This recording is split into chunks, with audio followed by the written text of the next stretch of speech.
Because there's coming a day when every knee will bow and every tongue will confess that Jesus Christ is Lord and God.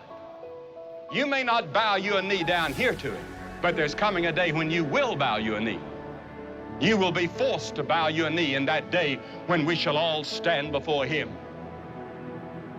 Jesus said, "What is your name?" He wasn't talking to the man. He was talking to the demon in the man. And out came the answer. "We are legion. We are many."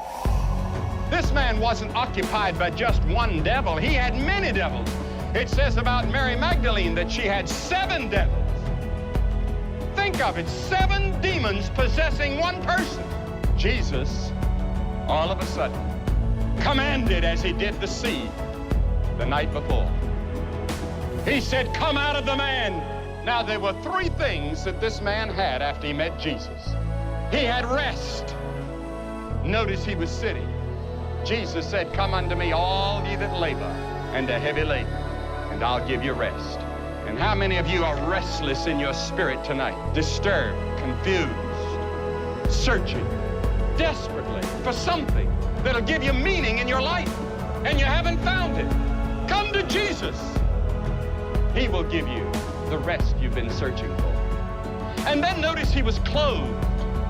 You know, the Bible says we have to be clothed in the righteousness of Christ. Many of you tonight, filled with sin and guilt, you need a new suit of clothes. In fact, you're not going to be accepted by God in his kingdom until you're clothed in the righteousness of Christ. And that's why Christ died on the cross. He died to provide that righteousness for you.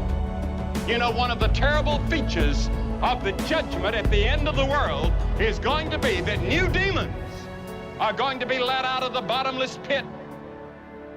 And they're going to be powerful personages that are going to cause violence and trouble throughout the world. And I sometimes think some of them must have been released in the last few years. The demon of drugs.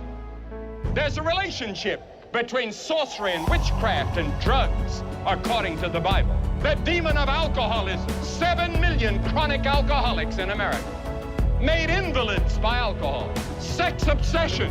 I've met people that tell me that they're actually obsessed with it. They can think of nothing else. They're just like the people of Noah's day, whose imaginations were evil continually till the judgment came. Look at all the filth and the pollution in America today. I'm not talking about the atmospheric pollution.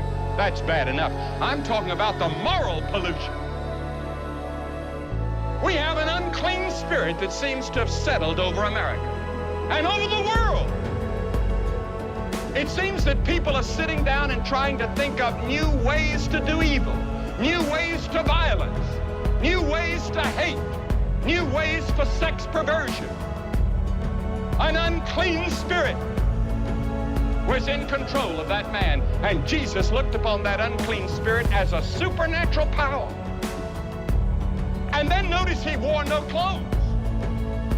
Look at the increase in nudity today. I wonder if the devil has something to do with that. You can hardly go to a movie, I'm told, today that doesn't have a nude scene in it. Now another prayer was made. The man that had been touched and the man that had been healed, he prayed a prayer. What was his prayer? He said, "Lord, this is wonderful.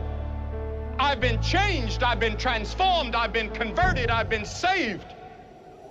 I want to go with you, I want to live with you from now on." Jesus said, no.